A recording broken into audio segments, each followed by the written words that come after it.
बिस्मिल्लाहिर्रहमानिर्रहीम अस्सलामु अलैकुम रहमतुल्लाह। शहबाज शरीफ को जब ये इस बात का पता चला है कि अब हमारी ये हुकूमत के दिन गिने जा चुके हैं, बल्कि हुकूमत समेत पूरा ख़ानदान जो है अब घर जाने के लिए तैयारी करे और इनका काम डाउन शुरू हो चुका है और इस्टेब्लिशमेंट के अंदर भी बड़ी अहम तरीन मुलाकात हुई, बड़ा अहम तरीन इजलास हुआ। उसके अंदर भी ये फ़ैसला किया गया कि शहबाज शरीफ की जो पिछले 1 साल की परफॉर्मेंस है, 1 साल की कारकर्दगी है, वो तो ज़ीरो के बराबर है, बल्कि ज़ीरो भी नहीं, उल्टी चल रही है। एक तो आप पाकिस्तान को बिल्कुल ट्रैक के ऊपर डालते हैं, ट्रैक के ऊपर आप उसको लगाते हैं। यहाँ पर क्या हो रहा है कि यहाँ पर शहबाज शरीफ की जो परफॉर्मेंस है वो उल्टी जा रही है, इसने पाकिस्तान को उल्टा गियर पे डाल दिया है। तो इसकी वजह से तो यहाँ पर पाकिस्तान के जितने इदारे हैं, आप देखिए शहबाज हुकूमत की वजह से आज पाकिस्तान के अंदर पहली मरतबा जो फ़ौजी मसनूआत हैं, जो फ़ौज के इदारों की जानिब से बनाई गई प्रोजेक्ट्स हैं, उनका बाइकॉट चल रहा है, उनके बाइकॉट की मुहिम चल रही है। और उसके पीछे 26 नवंबर का वाक़या, 26 नवंबर का सानिया है। और हुकूमत ने, आपको पता है, ये 26 नवंबर का सानिया या इसका जो ऑपरेशन और इसके जितने आगे पीछे मामलात हैं वो सारे के सारे फ़ौज के ऊपर डाल दिए। शहबाज शरीफ का जो रिकॉर्ड के ऊपर बयान मौजूद है, रिकॉर्ड के ऊपर, ये बहुत बड़ा बयान था जो शहबाज शरीफ ने दिया, जिसकी वजह से इस्टेब्लिशमेंट को बड़ा मसला हुआ, उनको बड़ा गुस्सा चढ़ा, उनको इसके ऊपर बड़ी तप चढ़ी कि ये शहबाज शरीफ ने क्या हरकत की है। इमरान खान ने तो कॉल दी थी, इमरान खान ने तो एहतजाज की कॉल देनी है, वो तो अपोजिशन के अंदर है, तो आप उसको सियासी तौर पर डील करें, आप उसको सियासी मामलात के तौर पर डील करें। लेकिन इन लोगों ने क्या किया कि इन्होंने ये हरकत की कि मामलात सियासी तौर पर हल करने के बजाय इन्होंने क्या किया कि फ़ौज को बुलाया, आर्टिकल 245 लगाया और गवर्नमेंट ने खुद लगाया और ऑर्डर दे दिया कि ठीक है, आप शूट एट साइट करें, यानी जो भी बंदा नज़र आए यहाँ पर आप उसको गोली मार दें। और इस तरह की ख़बरें जो हैं वो 26 नवंबर की रात को आप जो जितने बुलेटिन्स हैं, जितने ख़बरनामे हैं, जितनी ख़बरें हैं, जितने टीवी चैनल्स हैं, तमाम के तमाम आप उठा के देख लें, वहाँ पर यही ख़बरें चल रही थी कि आप जो बंदा नज़र आए उसको मार दें, उसको गोली मार दें। औरतों के पीछे कोई ऑप्शन नहीं बचा, औरतों के पीछे कोई रास्ता नहीं बचा था। तो ये तो हुकूमत उसको ऑर्डर दे रही थी, फ़ौज को कह रही थी और इनकी जानिब से ऑर्डर निकल रहा था, तो ये बेचारे पकड़े गए, मारे गए।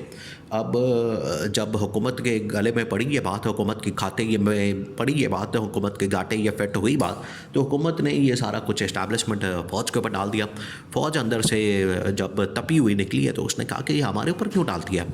तो बाद में फिर ये फ़ौज एकदम खड़ी हुई है और उसने फ़ैसला किया है कि हम इस किस्म के ऑपरेशन को अपने आवाम के ऊपर हम गोली चलाने के बिल्कुल भी हक़ में नहीं।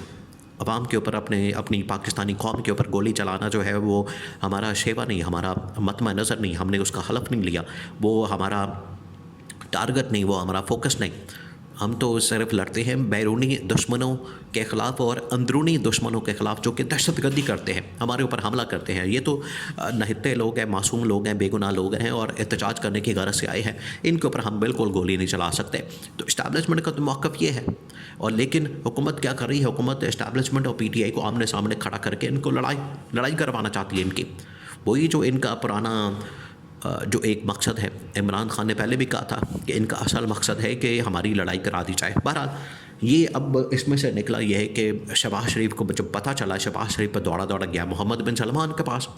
अब मोहम्मद बिन सलमान के पास जाने का मकसद ये था कि वहाँ से मदद की अपील की जाए, उससे मदद मांगी जाए, सपोर्ट मांगी जाए और कहा जाए कि देखें ये इस्टेब्लिशमेंट हमारे पीछे पड़ गई, इस्टेब्लिशमेंट हमारी जान नहीं छोड़ रही। देखें आप इसको एक और बड़ा तारीख़ी वाक़या, बहुत तारीख़ी वाक़या वो वाला आसिफ अली ज़रदारी का।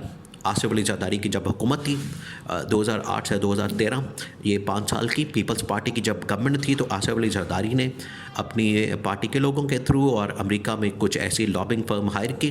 उन्होंने अमेरिका के अंदर लॉबिंग की कि हमारी जो आर्मी हमारे पीछे पड़ गई, हमारी हुकूमत के पीछे पड़ गई, हमारे पीछे पड़ गई है, हमें इससे जान छुड़ाया जाए, हमें इससे जान बचाई जाए, हमें इससे रेस्क्यू किया जाए।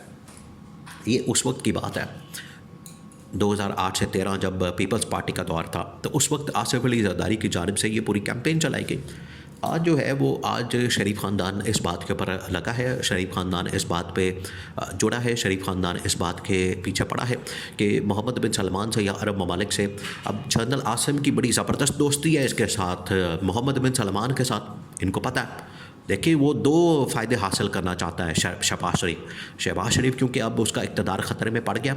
वो अपनी दौड़ लगा रहा है, वो अपनी भाग दौड़ कर रहा है, कभी इधर आ रहा है कभी उधर जा रहा है। उसको पता लग गया है कि मेरा जो इस वक्त सर्वाइवल है या मेरी जो हुकूमत है वो ख़तरे में पड़ गई है। तो अब मोहम्मद बिन सलमान के पास जाने के दो मकसद हैं। एक तो ये कि जनरल आसिम को समझाया जाए क्योंकि जनरल आसिम मोहम्मद बिन सलमान का बड़ा ज़बरदस्त दोस्त है।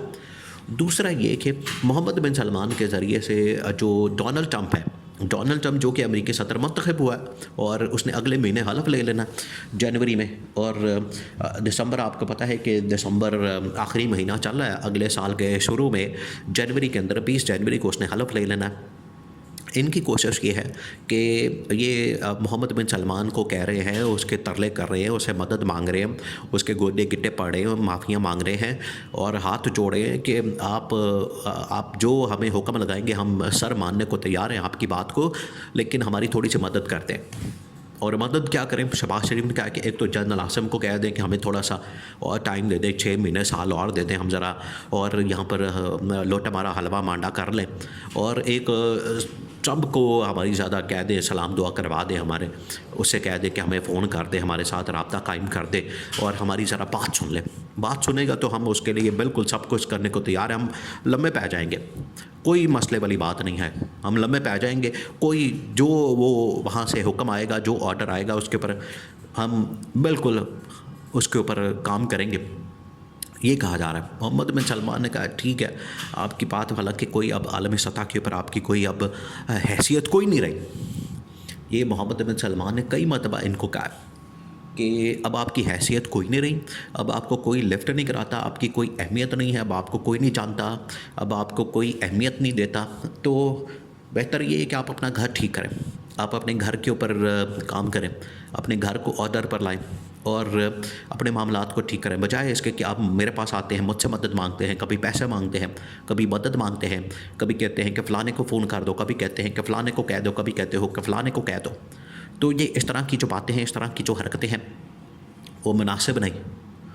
अब बात ये है कि अब आपने ये जो तमाम चीज़ें हैं, ये तमाम मामलात हैं, इसको हमने बेहतरी की तरफ लेकर जाना है। और वो इस्टेब्लिशमेंट ने फ़ैसला कर लिया कि शहबाज शरीफ जितनी मर्ज़ी मदद की अपील करे, शहबाज शरीफ जितना मर्ज़ी इधर उधर भागे दौड़े, जो मर्ज़ी करे, लेकिन अब हम फ़ैसला कर चुके हैं, अब हमने इस बारे में फ़ैसला कर लिया है, अब हम इस बात के ऊपर डट गए हैं, अब हमने पीछे नहीं हटना और शहबाज शरीफ को घर भेज के ही रहना है। ये चाहे मोहम्मद बिन सलमान से कहे, किसी से कहे, क्योंकि जनरल आसिम ने जाके पहले ही बता दिया था कि ये बड़ा नकम्मा किस्म का, नालायक किस्म का और नाअहल किस्म का वज़ीर आज़म है। इस वजह से मोहम्मद बिन सलमान ने भी कोई घास नहीं डाली और सीधा साफ चिट्टा इनकार किया है शहबाज शरीफ को।